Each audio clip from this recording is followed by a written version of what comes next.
All right, guys, I'm going to give off my rapid fire 2022 MLB free agency predictions for the top 20 free agents of 2022, with it kicking off very soon.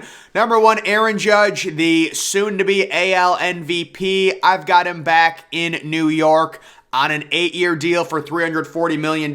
I don't know. The Yankees might have to bite the bullet and give him the extra year. But in my opinion, this Aaron Judge situation was completely mishandled by the Yankees. They should have seen it coming.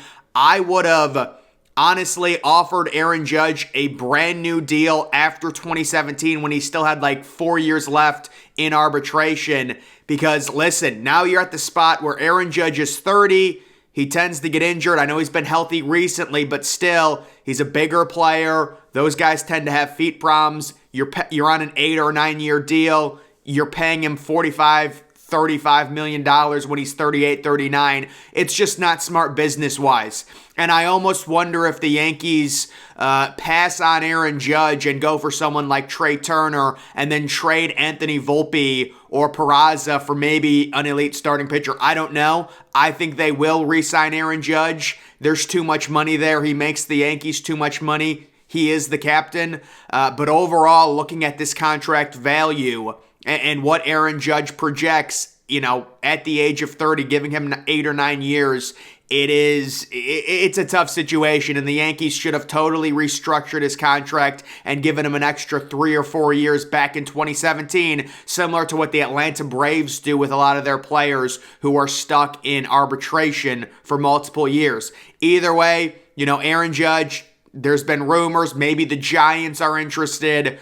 We'll see if he doesn't end up going to the Yankees. It probably is the Giants, but that is just speculation. Number 2, Jacob deGrom. He's going to be back with the Mets. This is, and especially if it's this type of a deal, you're talking about kind of a low risk, 3 years, not a ton of commitment, similar to Max Scherzer, a little bit more per year. I would think that's what Jacob deGrom would want. It could be 3 for 155. It might actually be 3 for 160. It's going to be a lot, but if the Mets can get it done and limit the length of it because deGrom has issues, that is the best case situation for the New York Mets. I would be shocked if the Mets, based on how they operate with all the money, if they just let Jacob deGrom walk out the door. The only way I could see that happening is if deGrom wanted like a 6 or a 7 year deal. That's where it gets real squirrely because you're dealing with a massive injury risk. deGrom is already up in his mid-30s and he seems to get injured every single year. But if it's a shorter term, Max Scherzer type deal where there's a ton of money involved per year,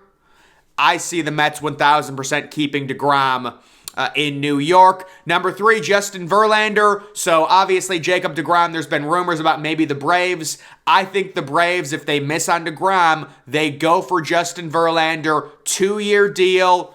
He's very old, but he's going to win the Cy Young. $77 million. It's a ton of money, but it's very minimal risk. Even if Verlander falls off, it's only a 2-year commitment. I think the Braves, if they miss on deGrom, look for them to be heavily involved with Verlander. And I also think the Astros are going to be able to sit back and not have to worry about paying all this money. They just won the World Series. Their fans are extremely happy. They can sit back and not have to be pressured to go for it and try and really go all out and re-sign Verlander. Originally, I thought, my original thought was the Astros would be re-signing Verlander, but I'm not so sure right now. Number 4, Carlos Correa. If the Giants miss on Aaron Judge, I see them making a major splash with Correa. 9 years, almost $300 million is what he wants with his agent. And we just know the Giants are dying to spend money in a significant amount. The rumor was that they wanted Judge and they wanted more on top of that. So if they miss on Judge, they're certainly going to be in on one of the top shortstops. And the cream of the crop, in my opinion, is Carlos Correa. They're going to do a massive deal. They want to re-energize San Francisco and really start selling out all their games again. Number 5, Trey Turner, kind of going with an obscure team, the Arizona Diamondbacks, 8 years, $252 million. We saw the Diamondbacks do a massive contract with Zach Greinke back in like 2014 or 2015, so they can spend money, and they've got 2 good, young, exciting outfielders who just came up and debuted this past year. The Diamondbacks might be one of the most irrelevant teams, if not the most irrelevant team in the MLB. They need something to get their fan base energized. This could do it. Bringing Trey Turner on. I've heard a lot of teams for Trey Turner. I heard Atlanta. I've heard the Red Sox maybe. I think it's going to be the Diamondbacks in a surprise. They get Trey Turner. It just seems like it. Next, we've got Xander Bogaerts. I've got him going to Seattle on a 7-year, $174 million deal. I think the Red Sox and the way they operate analytically, they're not going to like a 7-year commitment to a shortstop who already seems to be declining defensively. With Bogaerts already getting up there in age, Seattle, they made the playoffs, but they want to build on it. They have money to spend even after getting Robbie Ray last offseason. You've got Julio Rodriguez there for like a decade. This would be an exciting piece for them. Give them a little more veteran leadership as well on that roster. I like Xander Bogaerts possibly as a Mariner next year. Next, we have Carlos Rodon. I think the Giants and Rodon are a great fit. You got to love pitching in that ballpark if you are any starting pitcher. 5-year, $140 million deal. The one concern with Rodon is the injuries, so he's definitely going to push for as many years as possible. I don't know if the market will give him that 6th year. I think it's going to be right around 5 years, 140. He is an elite starting pitcher when he is healthy, and he had a great year with the Giants. They've already been in talks. They're interested in possibly re-signing him if the deal is right. So I could see the Giants walking out of here if they don't get Aaron Judge.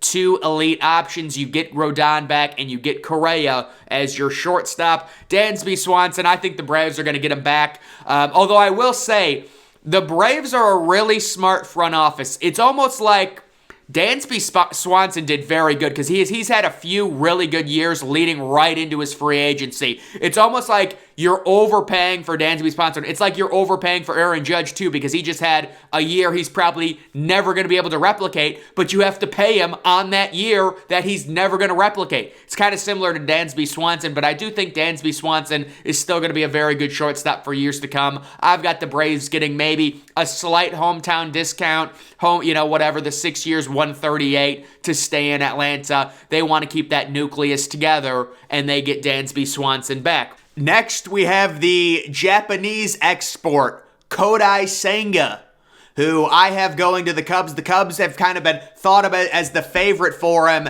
and I've got it at 4 years, $92 million. I do think if the Cubs want this Japanese export, they're going to want a 4-year deal because they are still on that rebuild. They're probably not going to be very competitive next year. That's why they would do a 4-year deal. Senga, maybe an interesting team to keep your eye on, the Angels. If the Angels want to go for it again with Ohtani and Trout, we've heard rumors they want to keep Ohtani. This might be an interesting option for them considering they still do need starting pitching help, and you've already got Ohtani there. Get a Japanese pitcher. It'd be kind of cool to see that.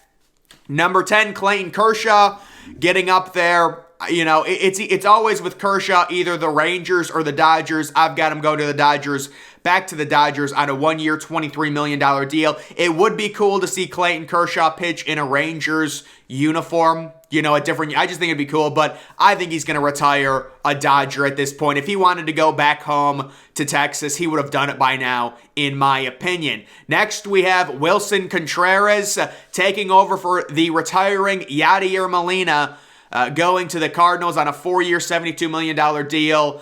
We know the situation with the Cardinals, Goldschmidt, Arenado, MVP type seasons, and I don't even think they won a playoff game. So very disappointing. They need some help. Contreras is one of the only good hitting catchers in the MLB. Number 12, Nathan Eovaldi. Kind of seems like the Rangers to me. This is just a stab in the dark. 4 years, $90 million.